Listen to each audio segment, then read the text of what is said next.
So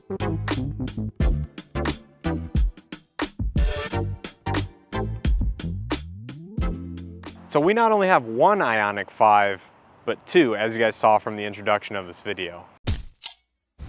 So welcome back to another video. Today I have the 2023 Hyundai Ioniq 5 SE. So this is the entry-level Ioniq 5, the cheapest dual motor all-wheel drive one you can get. It also comes in rear-wheel drive or a standard range rear-wheel drive. Now for 2023, Hyundai didn't make a lot of changes to the Ioniq 5 because obviously this was a brand new model for 2022. They just made some minor packaging changes. So if you're curious what changed as far as the Ioniq 5, make sure to check out the dedicated changes video I have here on the channel. But one of the key features that they added across all Ioniq 5s is the battery preconditioning system. So this means when you input a destination into the inbuilt navigation system, the car will optimize the battery temperatures for faster DC fast charging on your trip. So this is a nice functionality. A lot of EVs have it these days. So it's nice to see that Hyundai added that for 2023. But outside of this, it's just minor changes. Now when it comes to pricing for the base SE, this one starts just over $50,000, including destination and all-wheel drive as seen behind me.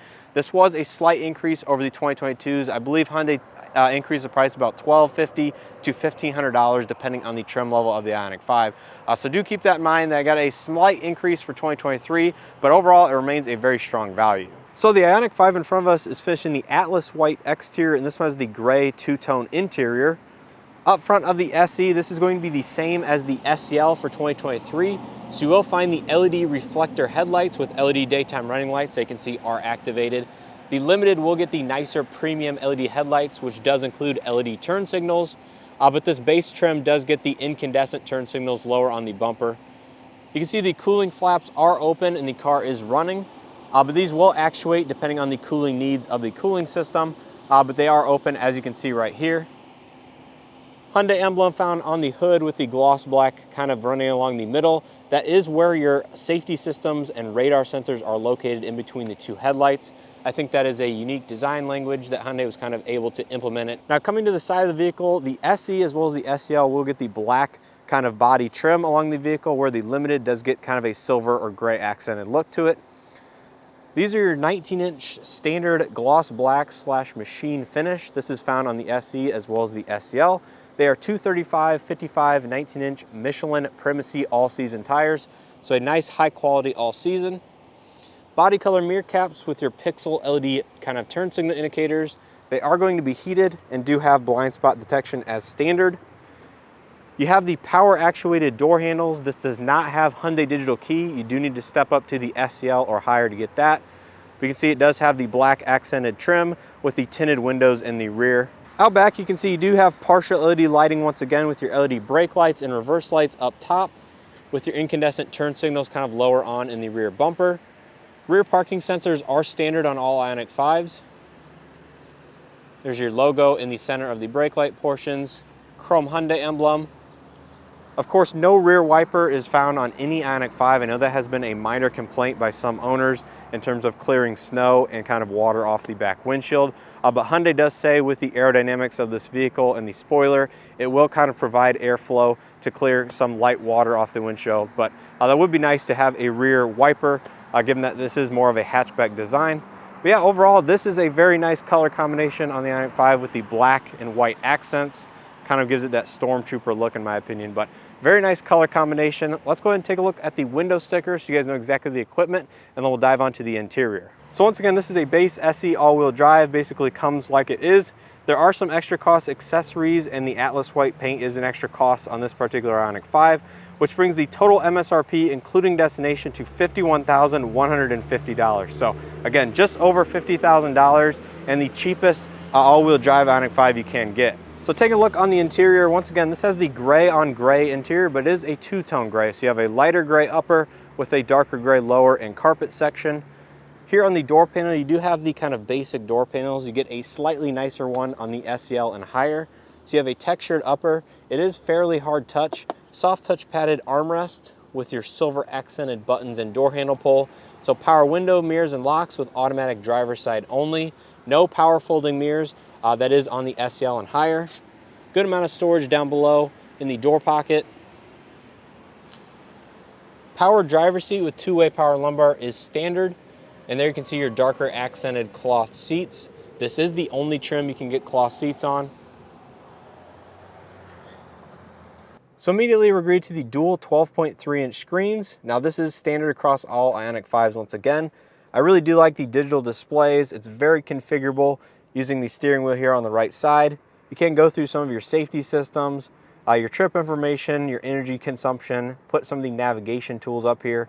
And of course you have your speed readouts, once again your battery charge, and a bunch of other stuff. So I really do like the configurable display here in the center, and of course paired to the 12.3-inch infotainment system. All Ioniq 5s will feature a leather-wrapped steering wheel. This is not heated in the base SE, but is in the SEL and higher. Gloss black buttons on the left and right side. These are not capacitive touch, although they may look like it. There is kind of a button behind it, so if you kind of click whichever portion you would like, that is a physical kind of button behind there. But you have your regenerative paddle shifters on the left and right side. This does have a one-pedal driving mode along with 3 regenerative settings. Drive mode kind of lower here on the steering wheel. This does have eco, normal, and sport drive modes. And then there is a snow mode. If you go ahead and hold the button down, that will put you into a snow mode. So that is nice to have. Left side, you have your automatic headlight controls with automatic high beam assist. Right side features your normal wiper stalk, as well as your drive mode selection stalk. So that is a unique design element of the Ioniq 5. Kind of twist it with your foot on the brake to go into drive, reverse, and then park is just the button here on the end of the stalk. To the left of the steering wheel, you have your gauge illumination, traction control off, automatic hold functionality with your electronic parking brake. Cloth trim here on the left of the gauge cluster. And the dashboard is kind of just a darker gray material all along the top there. But coming to your infotainment system, this display actually debuted in this vehicle, and the size is also now found in the new refreshed Palisade. This is a very nice, easy to use infotainment. It has a little bit of a dedicated EV theme going on with your EV pages, but has built-in navigation, wired Android Auto, wired Apple CarPlay, vehicle to load functionality, and of course the new battery preconditioning system. So otherwise has a lot of the same functionality as other Hyundai vehicles with Sirius XM, AM, FM, USB, Bluetooth inputs. Once again, Android Auto, Apple CarPlay, stuff like that. So very easy to use. One thing to note is that you will find your heated seats, which are standard on all Ioniq 5s, only controlled via the infotainment system. There's no button down below here on the climate controls for that. But overall, very easy to use. You have your dedicated stop-start button. There's no hands-free, put your foot on the brake and go like some other EVs on the market. Dedicated volume and tune knobs. Shortcut buttons for the infotainment, so map, navigation, media. You have a programmable star button. You can pull up the rear backup camera if you would like, and once again, this does have rear parking sensors, which you can turn on and off to the right over here. Dual zone automatic climate control, and there is a dedicated kind of shortcut for the climate system. So if you want to pull up the climate, you can do that. If you want to pull up your heated seats, you can do that via the warmer button. So I kind of would like to see dedicated heated seat buttons here, but again, that is something you have to control from the infotainment. Below all that, you will find USB charging ports down here. That is your USB data connection, and you do have a 12-volt outlet right next to it with a good amount of storage space. Center console does not slide. You have to go up to the limited trim to get the sliding center console. But you have more USB charge ports, 2 cup holders, and here is your proximity key. You can open the charge port door, sound the horn, as well as remote start the vehicle, and the usual functions from Hyundai. Center console does have a little bit of additional storage inside, as well as a large open cubby for purses, bags, or anything like that. Up top, you'll find a light gray headliner, vanity lighting, manual dimming rear view mirror, LED interior lighting, blue link SOS, once again, some of your other lighting controls. So pretty basic interior, but nice to have some of the standard technology as well as the heated seats, automatic climate control, stuff like that. So taking a look at the back seat, most of the materials will follow through. You have the same textured upper door panel. Now this is a hard touch plastic armrest, same silver accented door handle pull and window controls, good amount of storage down below in the door. And one of the advantages of having this EV type architecture with the longer wheelbase is going to be the rear seat interior volume. So the seats do recline via this lever on either side. Have these same cloth inserts, kind of in the darker gray color. There's a look at the front dashboard. Out back, you will only find 2 USB charge ports, no AC vents, which are located on the B pillar if you go up in the upper trim levels. A little bit of storage in the back of the console, 2 map nets on either side. You do have LED illumination, handles on either side.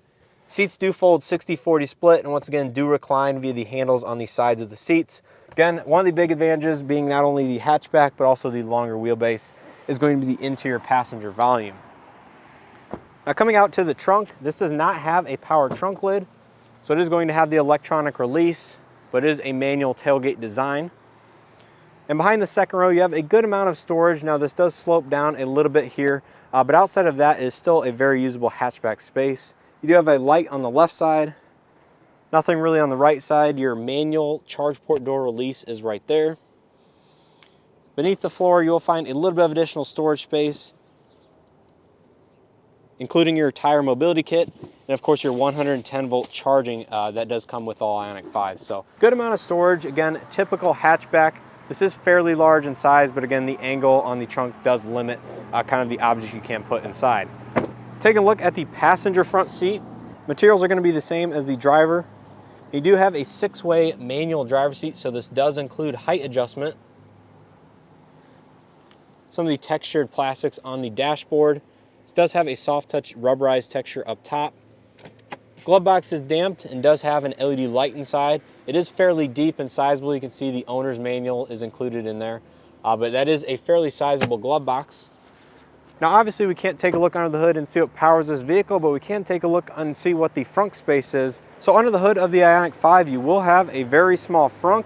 Now a lot of people like to make fun of this space, but I believe it is a fairly usable space. You can keep kind of the 110 volt wall charger in here if you would like, or another level 2 accessory cable that you purchase. But overall, I believe this is under 0.5 cubic feet, if I'm not mistaken. Fairly small. It does include a small light if you guys would like to use that.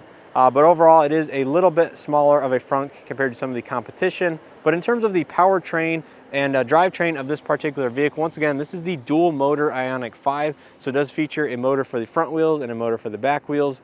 This includes the larger battery pack automatically, which is 77.4 kilowatt hours. And this puts out 320 horsepower combined, and I believe 445 pound-feet of torque, again, through all 4 wheels. So that's going to do it for this video on the 2023 Hyundai Ioniq 5 SE. Let me know what you guys think down in the comment section below, and make sure to check out the video I have on the SEL as well. Now, in terms of my opinions on which trim level is best in the Ioniq 5, well, I think it depends. Now, in terms of value in the lineup, I really think the SEL is the strong value.